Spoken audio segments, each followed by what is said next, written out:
Hey there, painters! Today we're conducting an exercise in glazing as we paint up some skin tones on this heinous abomination. We're going to use the exact same skin recipe as we did in our last video, but this time with an entirely different approach. I want to stress that this is an exercise. We're demonstrating glazing in its extreme here, and I would not necessarily recommend painting strictly in this style. But once it's understood, glazing can be an extremely powerful skill in anyone's painting arsenal. When paired with other painting techniques, such as layering, the results can be so much more rewarding than any one technique used on its own. Welcome to Trehane Miniatures.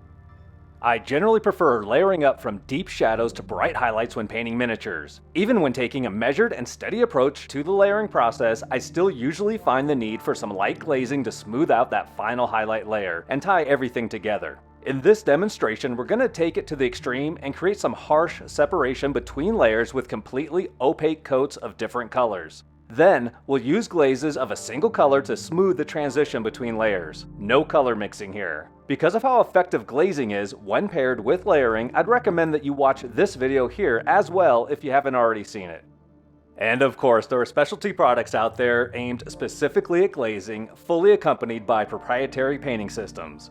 Cuttlefish Colors paint line comes to mind, showcased by their Sketch and Glaze system. And it's all masterfully demonstrated by a top-tier painter on the Don Suratos YouTube channel. It seems like everywhere you turn, someone is coming up with some newfangled painting system that's better than the last. I want you to know, I would never do that to you guys. Let's move on. But today, we're not going to use any special products or systems in this video. We're going to use standard acrylic paints and some good old-fashioned water to dilute our paints to a glazed consistency and just start painting away. Starting with a model fully primed in black, we lay down an opaque layer of whole red. The paint is thinned to a base layer consistency, meaning that it's thinned just enough that it flows off the brush nicely without leaving any noticeable brush strokes on the model. We aren't trying to do any blending as we put on the paint.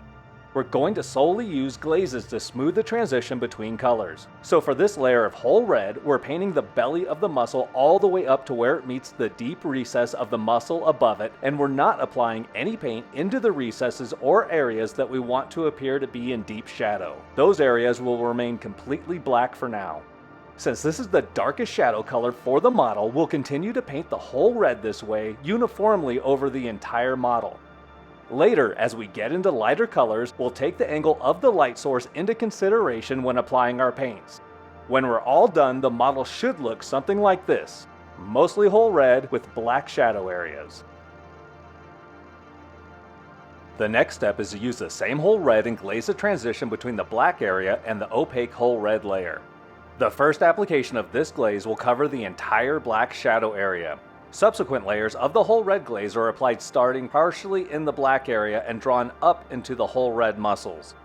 It's important to continue each brush stroke all the way up to the top of the muscle. If we just glaze the line that separates the two colors, the whole red will continue to build up just along the lower part of the muscle, ultimately making it look more vibrant than the upper part of the muscle. We want to do this just until there are no harsh lines between the black and whole red. These shadows are going to remain very dark, so ultra smooth blends aren't necessary here. This is definitely the easiest transition to glaze and progresses the quickest. Next, we're going to create an opaque layer of our midtone color orange-brown. Your midtone color is typically the color that you want your surface to read as, and usually at least half of the total surface area will be this color, with the rest consisting of your shadows and your highlights. I'm going to apply this opaque layer of orange-brown to a smaller surface area of each muscle than I would if I was doing my usual layering approach. This is because I'm going to glaze the transition between the shadow and midtone with orange-brown, and as a result, this midtone area is going to grow. Conversely, if I was to glaze a transition with whole red, I would make the orange-brown area much larger because the whole red would glaze it back down to size.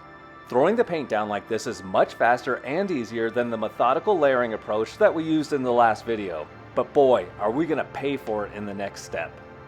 Using the same orange-brown paint but thinned way down with water, we begin glazing up to our midtone color. Our initial glazing strokes will begin deep in the whole red region and continue all the way up through our established midtone color. We're glazing all but just a sliver of the whole red.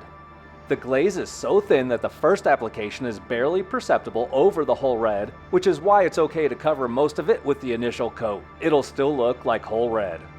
From here, we continue adding glazes, beginning a little less in the red area each time and build up a smooth transition to the mid-tone color. This takes many, many passes to accomplish. I've never actively tried the sketch glaze approach to painting before, and I don't think that this qualifies. I think that sketch glazing uses less dramatic separation of colors for the sketched layers, which ultimately would make the glazing easier. I think I'll call this pain in the ass glazing. But again, this is just an exercise in understanding how glazing works. Taking the knowledge gained from this and using it in conjunction with a technique like layering makes for a very satisfying painting experience. 3 days later. As we near the finish line with the orange-brown glaze, I'm pretty impressed with just how smooth this is looking. It's probably not worth this much time and effort for rendering skin on a board game miniature, but I can definitely see how this glazing would be the way to go for non-metallic metal and other surfaces that you want to look ultra smooth. For the final highlight, we're going to add ice yellow to the parts of the model that are facing upward and to its left. These highlights are going to be very small initially, and they'll grow in size a bit as we use thinned ice yellow to glaze the transition from orange-brown to the pale yellow. These highlights are going to be very stark, so I'm only applying these to the prominent details that are facing up and to the left. The other features that need to be accentuated less will not receive this preliminary highlight, but they will still receive ice yellow glaze to bring them up to the appropriate intensity of brightness. It's crazy. Blocking in these highlights only took a little over 3 minutes, but glazing them down with the thinned ice yellow takes nearly 30 minutes, and that's with no downtime in the glazing process. It took even longer to glaze the orange-brown layer. When glazing like this, I begin with one muscle group and follow a pattern over the entire model until the glaze has been applied to each feature. Then I start the process over again with that first muscle group. I'm fortunate to live in an area where the climate is dry enough that the first layer will be dry at the start of my pattern by the time I'm ready to work on the next glaze layer. And that's good, because not only am I glazing to smooth the shift from the established mid-tone color to this new highlight, but I'm also glaze layering some more subtle highlights over the orange-brown in areas that are receiving a little less light.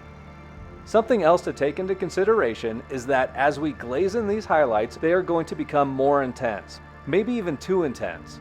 At any point in the process, you can always take some very thin orange-brown and glaze it over the newly formed ice yellow highlights to reduce them a bit. You can even go back and forth between the two glaze colors until you achieve a balance that suits you. I think that the most difficult aspect of painting this way is psychological. Every step in this process starts out looking so rough that it can seem hopeless and feel very discouraging.